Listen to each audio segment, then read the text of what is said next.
We are about to embark on day 2 of my 5 a.m. 5-day writing challenge. Hey,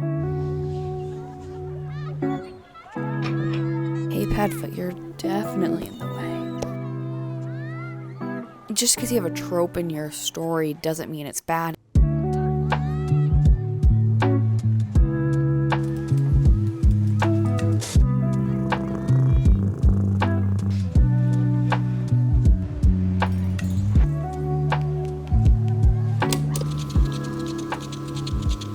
Day 1 did not go super great. So if you missed that, make sure to go check it out. Linked in this little banner up here or in the video description down below. But for a brief recap, I am attempting to wake up every day at 5 a.m. for the next 5 days so that I can better my writing craft. And for introduction's sake, I'm Jenna, or Jenna Cat. I make lifestyle vlogs here on YouTube with an emphasis on productivity, creativity, and self-care. So far, waking up at 5 a.m. has felt far from self-care, but I am hoping that as the week goes on, this challenge gets a little bit easier. Each day, I am planning on reading one chapter out of one of the 3 books of the On Writing and World Building series. I will be watching one video from the 60-day novel writing challenge, which is something I talked briefly about in part 1, and I will have resources linked down below. I will be listening to the companion podcast that goes with the 60-day novel writing challenge videos. Those companion podcasts are like 2 to 5 minutes each, so those don't take a whole lot of time. And finally, I am watching one fantasy writing advice video, most of which are by Jed Herne. I will also have him linked below. I love his videos so much. I've watched so many of them and taken so many notes on his videos. As I'm consuming this content related to writing, I will be taking copious notes on the things I am learning, and I will be brainstorming ways that I can apply these concepts to my own fantasy novel that I'm in the process of writing. And I am taking you all along for the journey. So if any of this sounds interesting to you, please consider hitting subscribe down below and stick around because we are jumping straight into days 2 and 3 of this insane challenge. All right, let's get into it. Even though day 1 didn't go very well and I was extremely tired throughout the day, I did have a small burst of energy just before bed and used that time to catch up on some laundry folding. This helps clear the clutter and stress in my mind and helps me feel refreshed when it's time for bed. I also put on the All It Takes Is a Goal podcast by Jon Acuff to get myself motivated for my goals tomorrow. And of course, I can't forget my magnesium, which helps me get deeper rest at night.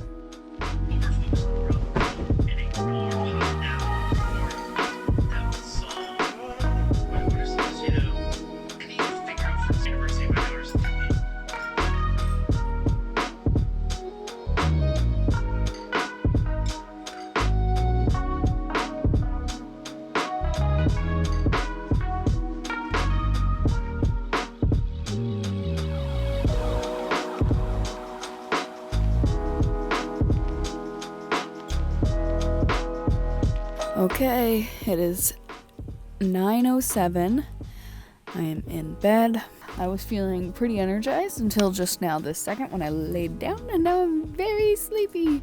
So hopefully tonight I'll sleep better than last night because I've now done this once, sort of. I mean, I still slept in until almost 5:30, but hopefully this time I won't be plagued with dream after dream after dream after, like, I kid you not. The entire night was full of dreams about waking up for this.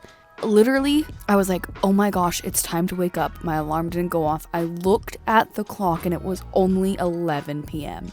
I'd been asleep for like an hour and a half. And then again, later that night, I was like, oh my god, it's time for me to wake up. I look at the clock, it's 1 a.m. I was like, oh my god, I can still sleep for so many hours. Yeah, I didn't sleep well. So hopefully tonight I won't have those weird, super vivid stress dreams. All right. I don't want to wake up at 5. I don't want to do it. Don't make me do it, Mom. Okay. Y'all are my mom now. Y'all are making me wake up at 5 a.m. Yeah, I blame you. Good night. See you in the morning.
for this morning. It is, well, 5:20 by the time I finally got out of bed. 5:20. Also, good news. This still has ice in it. That's pretty good. That's pretty cool. So this will definitely be cold water. Let's see what we're learning today. Hey, Padfoot, you're definitely in the way. Definitely in the way. Why do you keep trying to bite that? Okay, today our videos are for the 60-day novel writing challenge. We've got a suspense and I cannot speak this morning. Suspense and anticipation. And then for one of Jed Herne's videos, these seven fantasy tropes that work every time. And then volume 2, whoops, I left that at work, is handling pacing. But since I left that at work, I guess I will read volume 1, which is tomorrow's video, or tomorrow's book, How I Plan a Novel. Ooh, I don't think I've read that chapter yet. I'm gonna start with the book today, because that one's harder for me to do. Like, if I don't get to everything this morning, that one's harder-ish for me to do at work, whereas watching a YouTube video at work is easier. So yeah, I'm gonna start with the book today, even though it takes more brain power because I have to actively read the words. All right, we've got this. Where's my water? I'm thirsty.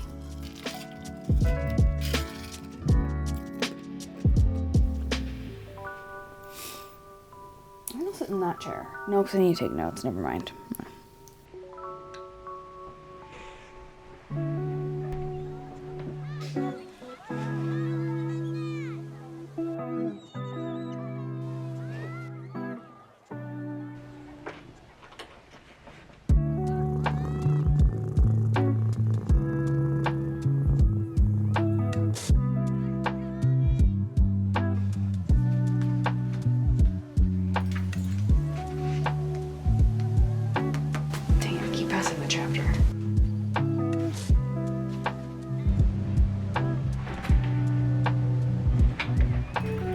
There's literally not a chapter in here that's called that. Alright, well, since I can't find that chapter, I guess pick a different one. Alright, I'm gonna do How Empires Rise, which is towards the end. There we go.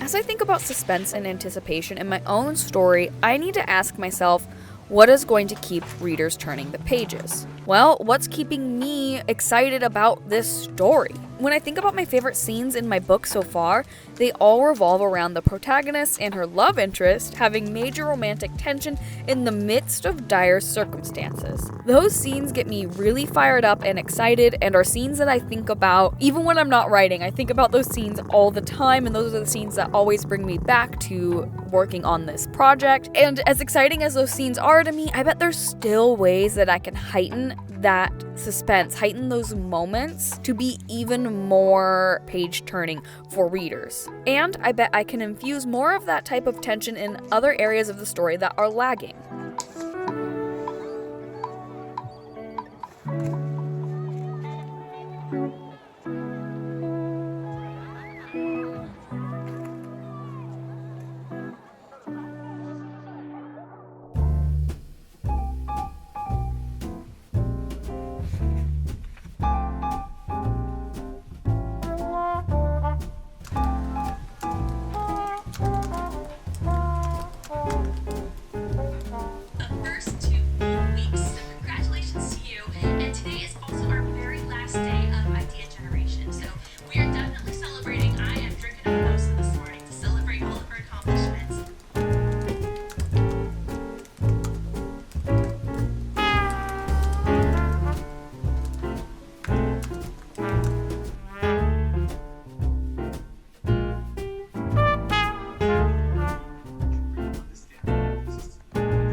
Okay, it is 6:40 and this morning was so much more productive than yesterday.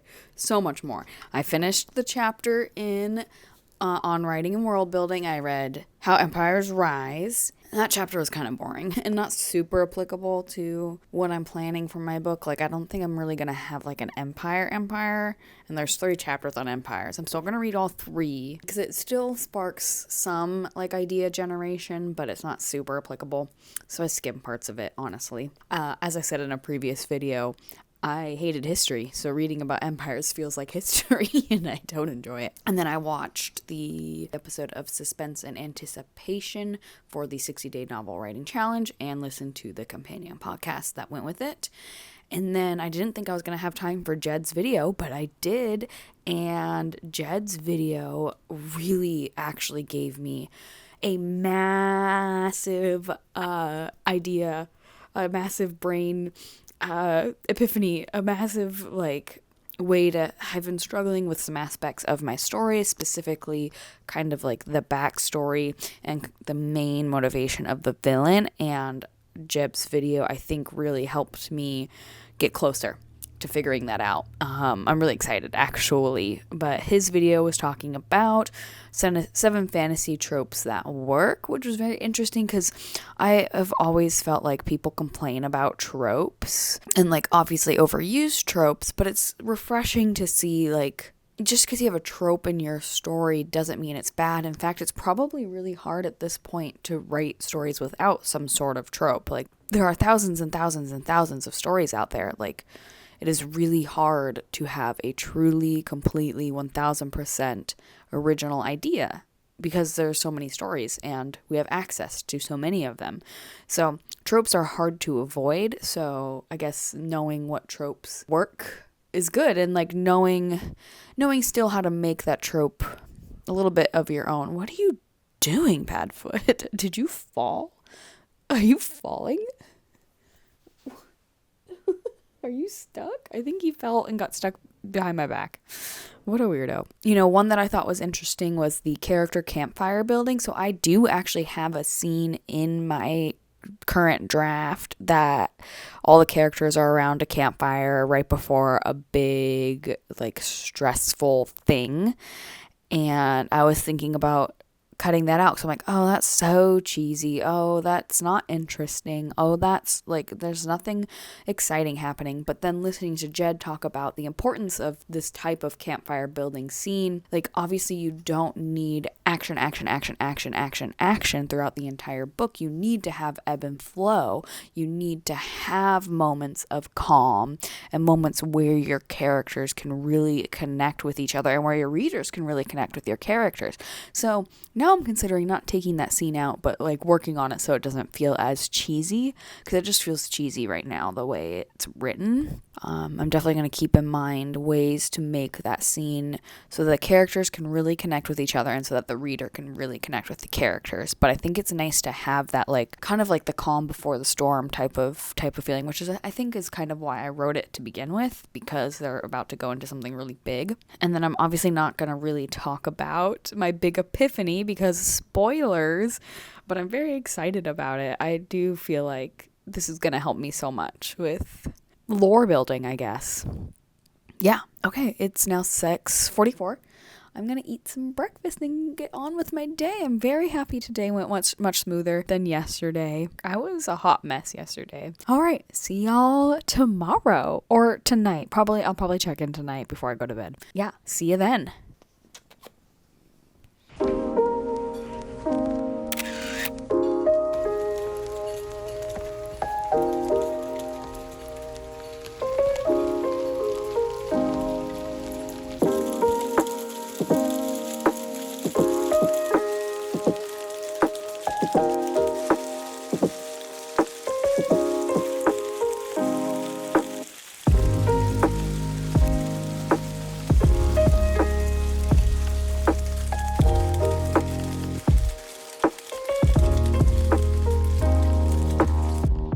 Wildly enough, in my first 2 drafts, I actually did not have the love interest kissing before the end of book 1, and I realized that was a huge mistake. If the majority of my best tension hinges on that love story, why wouldn't I resolve that storyline before the end of book 1? It was wild that I thought I could get away with that. But don't worry, I have since rectified that issue and have written a brief rough draft of what that scene can potentially look like. But this is why I'm doing these studies. It is getting me to think about my story in a very critical way so that I can write the best story I possibly can. It's snowing! It's snowing! I hope it sticks! I hope it sticks, please! Please give me a snow day, please!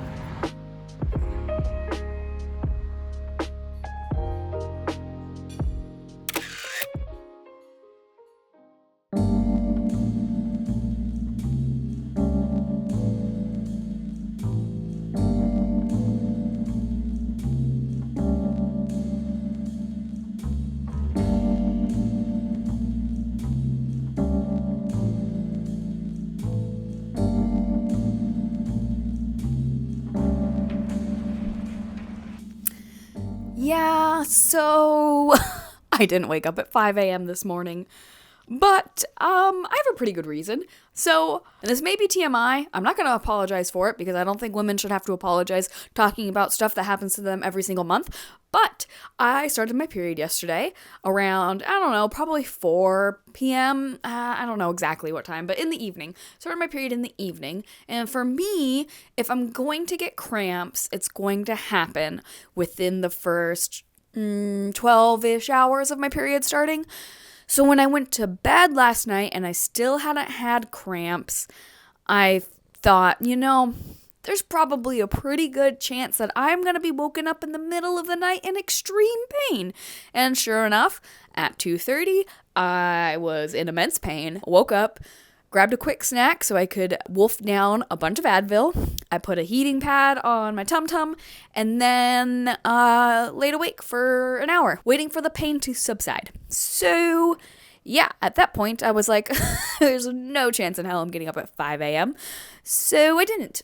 But the good news is that because of an ice storm heading our way, I get to work from home tomorrow, which means I could have more opportunities to catch up on my missed day of not waking up at 5 a.m. Yes, I'm still going to try to wake up at 5 a.m. tomorrow, even though I don't have to physically go into work, it's a bit of a bummer that I don't get to sleep in, but it'll be good in the long run because I can continue on with this challenge I've given myself and hopefully catch up on the day that I missed. And on top of that, we already had Friday off for like a mid-semester holiday, mid-semester break. The students get a Thursday and Friday off mid-semester, so they get like an extra long weekend. Staff only gets the Friday off, and it just so happened to fall on Valentine's Day. So I have tomorrow, I have to work from home, but that feels like having tomorrow off because it'll be so much more chill. I get to work from home tomorrow. I have Friday off, which is Valentine's Day, so I have Friday off to spend with my boyfriend, and I'm still going to wake up at 5 a.m. on Friday to get this stuff done that I'm doing for this challenge. So yeah, see y'all in the morning. And I just want to say that this is a prime example of life getting in the way, of our body's capabilities getting in the way. Like, that's gonna happen, You're going to set goals for yourself, you're going to set challenges for yourself, and shit happens. Life happens. Your body happens. Like, your body can only do so much. That's kind of like my little encouragement I want to give y'all is like, give yourself grace. Life gets in the way. Life will always get in the way. The best laid plans, whatever that saying is, I don't remember what that saying is, but you can have the best plans and something will still derail that plan. Just as long as you continue forward from there, don't beat yourself up, but move forward, move forward and don't give up, right? Don't beat yourself up and don't give up. Yeah, I'm not giving up. I'm going to wake up at 5 a.m. tomorrow, even though I really don't have to. All right, now for sure, see y'all tomorrow. Yeah, it's not going to work for me, Peppa. I'm going to need you to get up. All right, can you go somewhere else, please? Thank you.